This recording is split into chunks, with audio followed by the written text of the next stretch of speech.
What's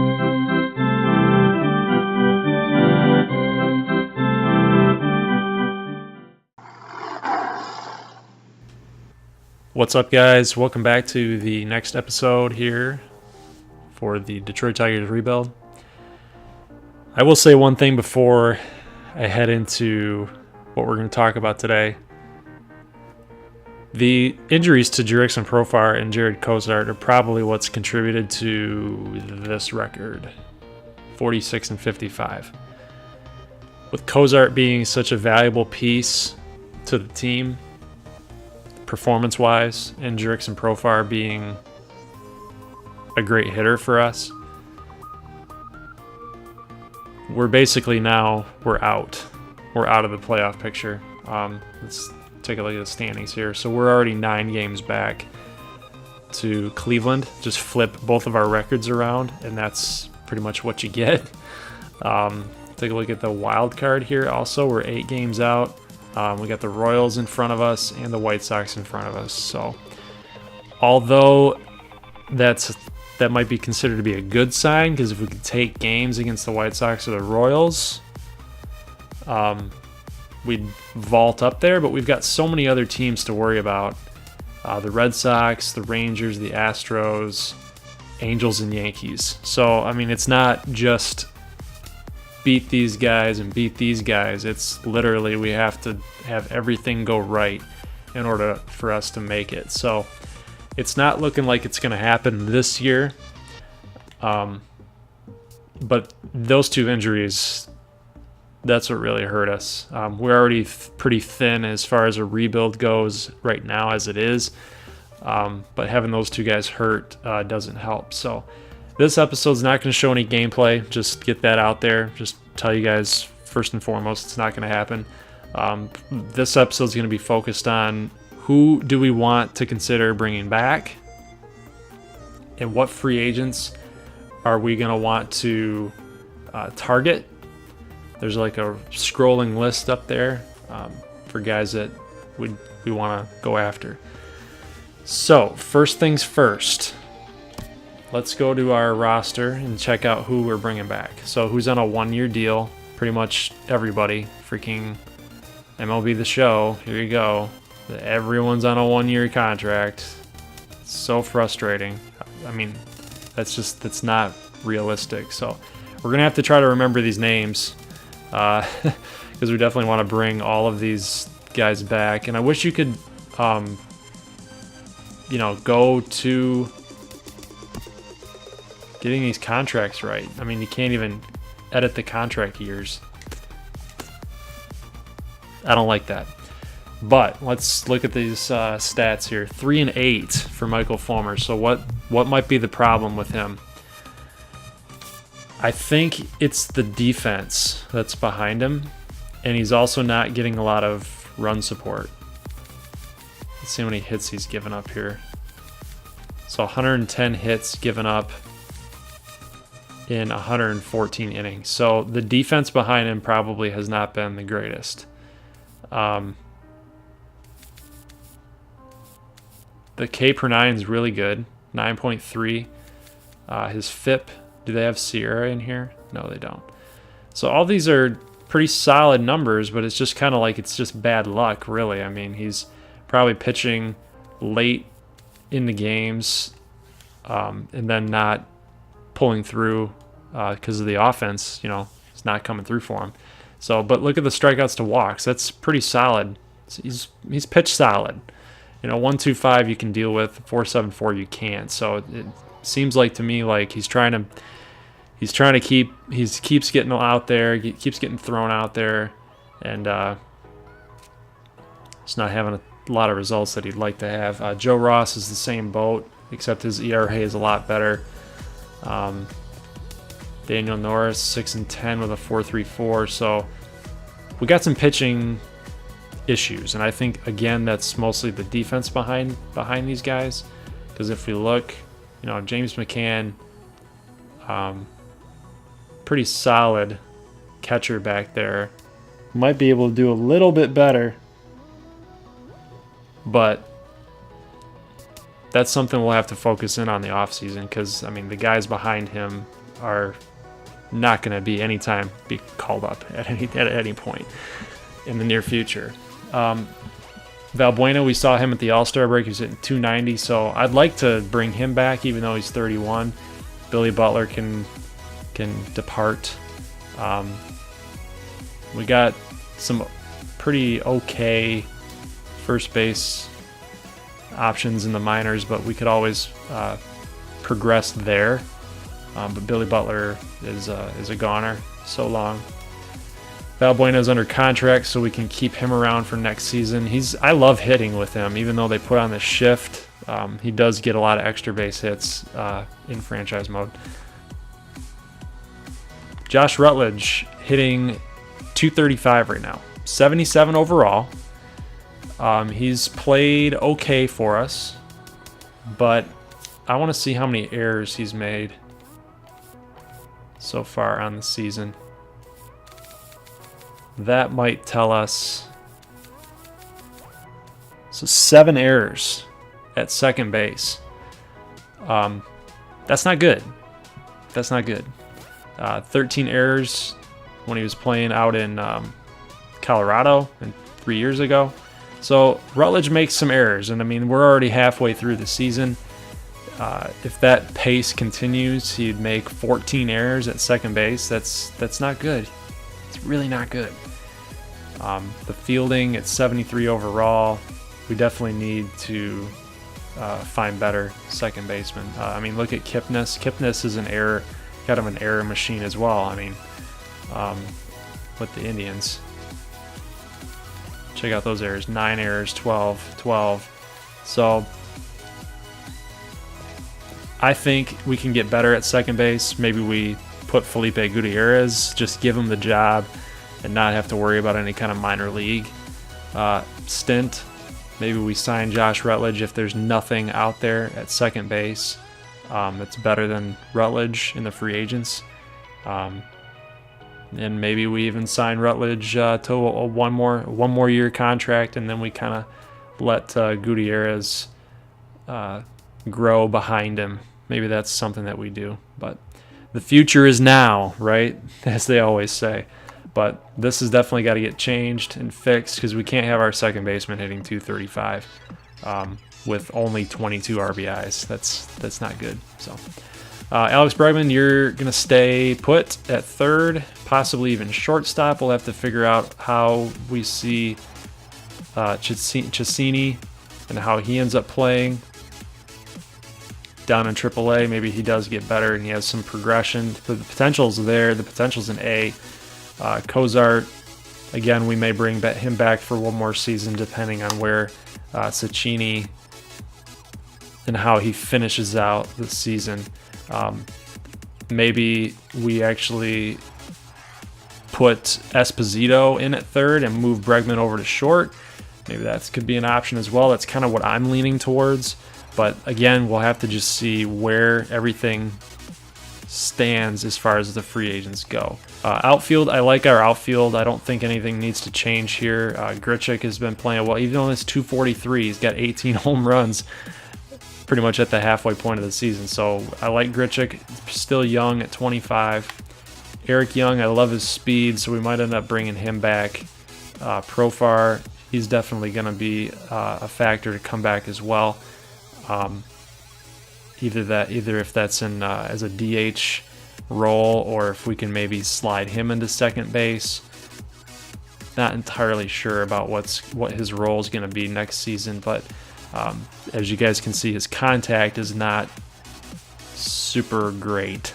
So let's kind of see where he falls into the mix. He's kind of a flex player. I mean, look at those secondary positions: first, second, third, short. So you can play the whole diamond pretty much, except for catcher. So we'll see where he falls. I kind of like him because he's a jack of all trades kind of guy, and I usually hit well with him, so we'll keep him around. Michael Taylor and Manuel Margot. Margot is still young, center fielder. A potential. I mean, he's got all the makings to be a good player for us. Look at the hitting, 54, 63 contact. Not going to be much of a power hitter. The fielding's there. The speed's good. He's just got to put it all together. Michael Taylor can stick around for a couple more seasons. He's also got 18 bombs. But again, we're always looking to improve. If there's free agents that kind of just blow us out of the water, if there's like an 85 overall center fielder that's coming out, might have to consider, putting Michael Taylor in the backup role, and then Margot, we can send him down to AAA possibly. So, but I like the performance. I like the performance. 264, 18 home runs. That's doing well enough to where you're not losing your job, so to speak. Puig, you're not going anywhere. We do need some right field depth in the minor leagues, though, because 65, 61s probably aren't going to really cut it. But Rico Rodriguez playing well out there, though. I mean, check those numbers out. Pretty nice. 302, 16 bags stolen. So Rico Rodriguez making a name for himself down in AAA. So we'll bring him back. Let's go to some of our relief pitchers. We already talked about some of our starters. Vernon Geary, he's definitely coming back. He's our most winning pitcher, other than Doug Fister. I mean, Fister really turned it around in this second half of the season. Vernon Geary pitching well. De Leon, he's going to stick around. But we're going to have to remember these guys. All these guys are pitching really good down in the minors. Really well, actually. Just kind of skimming through. So we do have a young pitching staff, and I'd like to keep this intact. Maybe even if we can sign a big-time free agent starting pitcher to maybe push Fulmer down to the number 2, Ross to a 3, and maybe Geary as a 5, as a 5th guy. That would be so helpful. But we'll have to see where that goes. Matt Bush, I'd like to bring him back, but 31 years old. He might not be fitting into our plan. Maybe it's possible we kind of stick one of these younger guys into a relief role. We can call them up and go from there. But some of the guys I'd love to bring back would be Rondon. Segrist really, when I play with him, he never really does much. But upon simulation, he's a good reliever, so we like him. Alex Wilson can stay. Blaine Hardy, I think he's got to go, guys. I think he's got to get either traded or cut or released at the end of the season. Shane Green gives us that flex option. I mean, look at his overall circle. Pretty nice, pretty even. Chasen Shreve not doing too much there. We might have to just let him go. I always liked Chasen Shreve too, but not doing too much. Jerry Cozart's going to stay. And again, we'll have to try to remember some of these names. And if there's anybody in the free agents that can take their spot, well, that's what we'll do. So let's go into the calendar here. So we're at the 28th. We definitely need to make a trade. And the trade that I'm thinking about making, and I did a lot of research here before posting this, is we want to trade away Doug Fister. And I say that because he's 32 years old and he doesn't fit into the long-term plan. It's in his final year already. We're not even going to consider signing him again for next season. So we're definitely putting him on the market, and we're going to suggest trade, and we're going to go to all. And the one trade that I looked at, I mean, we could spend an hour on going through every single offer. But the one trade that I really liked was not with the Giants. It was with the Texas Rangers. Victor Martinez. Was this trade actually right here. Harper Ham and Hanser Alberto. That's the trade that I like. And I like this trade because I've seen Hanser Alberto play when the Rangers do come to town with Detroit. He's a solid player. His fielding is really good. He's played shortstop at times. He's a pretty underrated player, doesn't get a lot of love. And he would help solidify a position that's pretty, well, pretty thin, especially if we're considering moving Bregman over to shortstop. He would help us out just as a stopgap guy for the time being. That is until Robbie Esposito is ready and can take the job and can give that a go. Harper Ham, 65 overall. Look at the contact numbers. Look at the fielding numbers. He's probably more of a first baseman, I think, given his arm is not very good for being a catcher. But 22 years old, that's pretty solid to me. He would actually be our second best guy behind James McCann. He's 4 years behind McCann and only 16 overall points behind him. He's a better hitter than McCann. So we're going to do this trade, and we're going to get better for next season. So trade's been accepted. Harper Ham, come on over. You're now a Detroit Tiger. Congratulations. And we need to drop someone from the Major League roster because, well, we've got too many. So Austin Kelton, he goes down. So that trade has been made. 20. I mean, guys, he's good.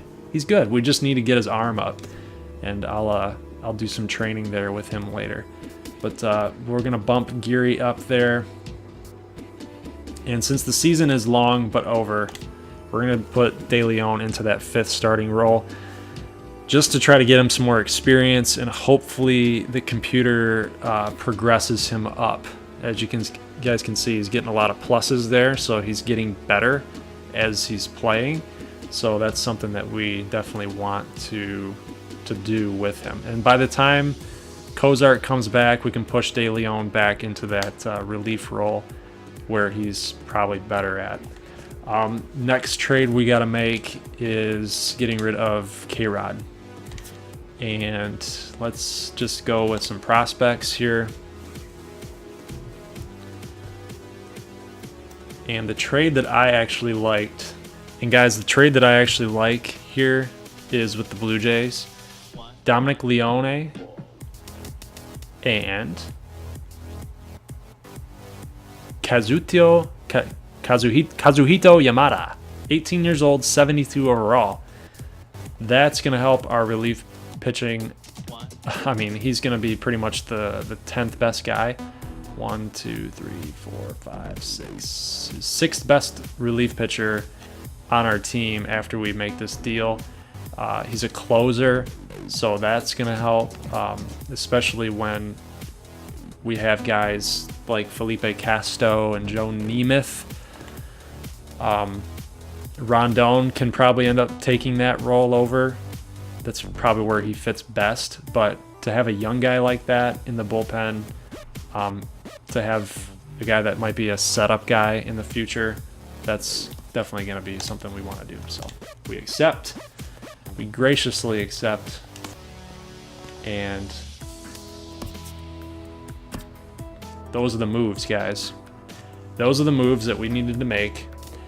I was thinking about trading Zach Cozart away, but like I said, I want to see what he does and how he finishes the season off. 15 home runs is not something to scoff at.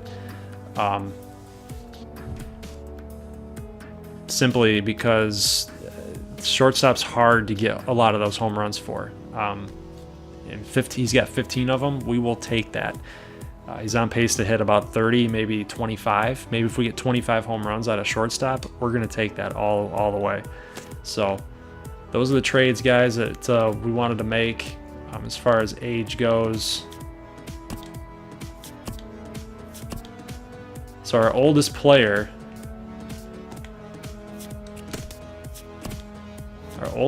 right now is Omar Infante, which is fine. I mean, we're not going to go super young, right? It's just not gonna happen. We definitely need those guys to help out, but yeah, I mean, when you're under 30 or at 30 for most of your players, it's pretty solid. So we're looking good as far as a rebuild goes. I am gonna end up simulating at least